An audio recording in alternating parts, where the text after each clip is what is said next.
What is going on, everyone? My name is JX, and welcome back to the channel and to Summoner's Choice 2026, the 6th iteration, voting for a new champion to come to the game. One of the coolest things ever, Kabam, allow us to do is vote for who comes to the game. It is such a wonderful experience. And this year, I'm actually really excited. This year's, theme is multiversal variants. Variants is like take an existing character, take their variant, and just go completely a different direction. And so today's going to be your one-stop shop for all of these characters, these 8 characters, going over their comic book history, going over their abilities, and basically what I could see the future of them if they do come to the game, and also talk about my favorites, which save that till the end. And of course, if you guys have any questions and you want to let me know who you're voting for, please let me know. I think this is a wonderful Summoner's Choice. Alright, starting strong with my spreadsheet in Notion. We're going over their classes, abilities, comics, you got it. Alright, first off, Colossus, Age of Apocalypse. Age of Apocalypse, of great 90s comic. Obviously, if you guys know that storyline, I won't even go over it. But basically, it's a hardened world at war with Magneto, Apocalypse, and all that. It's a crazy comic, and one of those crazy characters is Colossus. He is a battle-hardened X-Men who just can't even go back to his skin form. I know technically our Colossus doesn't either, but our Colossus still has a choice. He chooses to stay in his form. This guy, he cannot. He is stuck in his organic steel form. He is a brutal trainer for the Generation X comic, or Generation Next comic. He obviously has those organic steel, stamina, durability, and he's a brutal fighter. He's a dog fighter. I mean, he is fighting till his last breath. I mean, if you love Colossus and you just want a super hardened, super attacker, fighting to the last breath, this is your version. All right, next, which I think is really cool, is Daredevil, drummer of Philly, Mattea Murdock.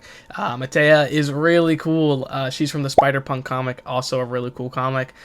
She has Daredevil's abilities because she is Daredevil, but in fact, not only does she have Daredevil's abilities, she's combining them with her rhythm and drumming. It's funny because Kabam asked me to make Spider-Punk's video when he was in the Summoner's Choice 3 years ago, and now I'm making Mattea's video, and I think the same thing what I said about Spider-Punk is sound and the whole punk rock aesthetic's going to be really in the kit. It's going to be the same thing. And in fact, I think this one's going to go even more on the rhythm side, because we just got Concert of Champions.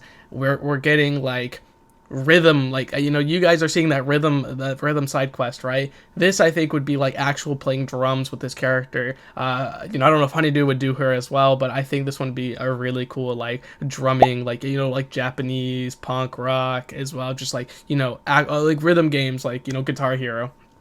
I think would be really sick. So think about Daredevil. Think about, hey, what would Daredevil be if he was a punk rocker who was using his punk rock abilities combined with his Daredevil radar sense and all that. So I think it'd be really cool. All right, next up is one of my favorites. It's Fantasma, Isabella Alvarez, Latina from Hill Rock Heights. She's really cool.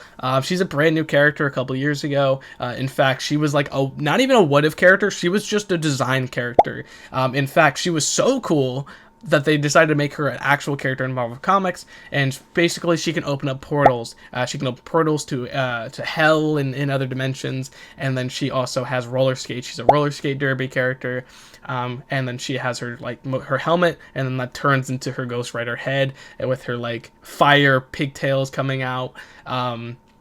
In a crooked smile. She is such a cool character. She's got a Morningstar flail that she made out of hellfire that she can use to wrap around.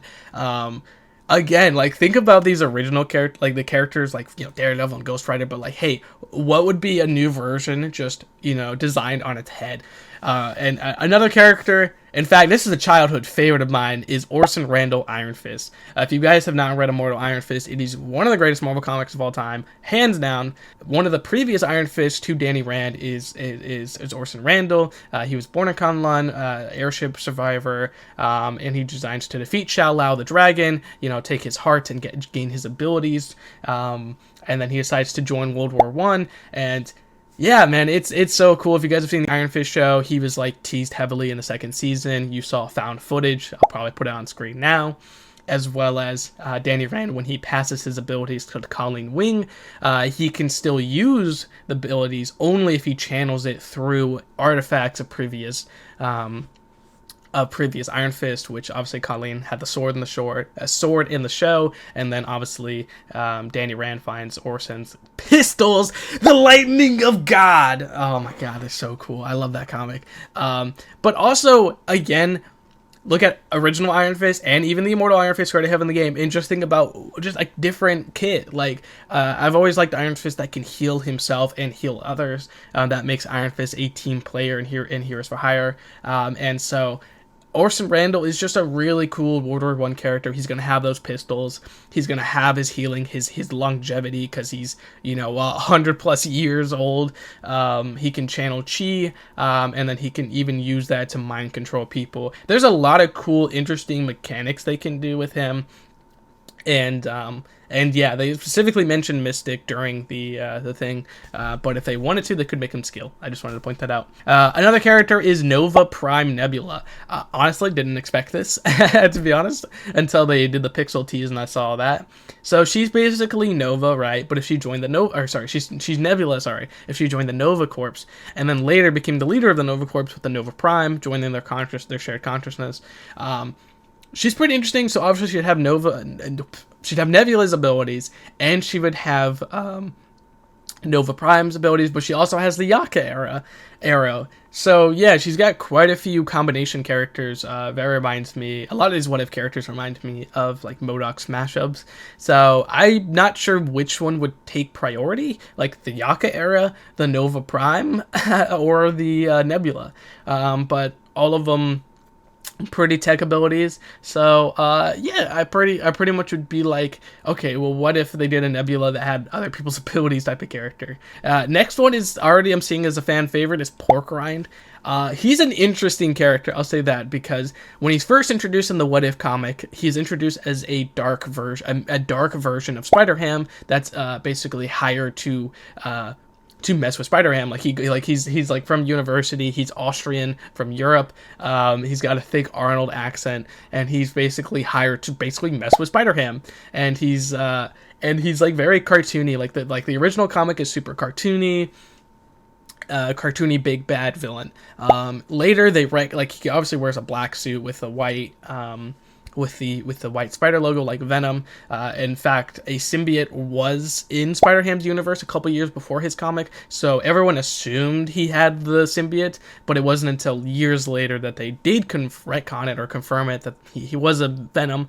But Tyler, Vincent specifically said, hey, we're looking at like the cartoon original version. We're looking like, think Spider-Ham, not Venom, I guess I should say, because like they really want to go the cartoony route, and I think that's, look how fun Spider-Ham is with the big hammers, the whack, the onomatopoeias, all that fun jazz, and just think about a villain version of it, and of course with a thick Austrian Arnold Terminator references. So yeah, just I think like with this character, just a fun cartoony character is what they're looking for.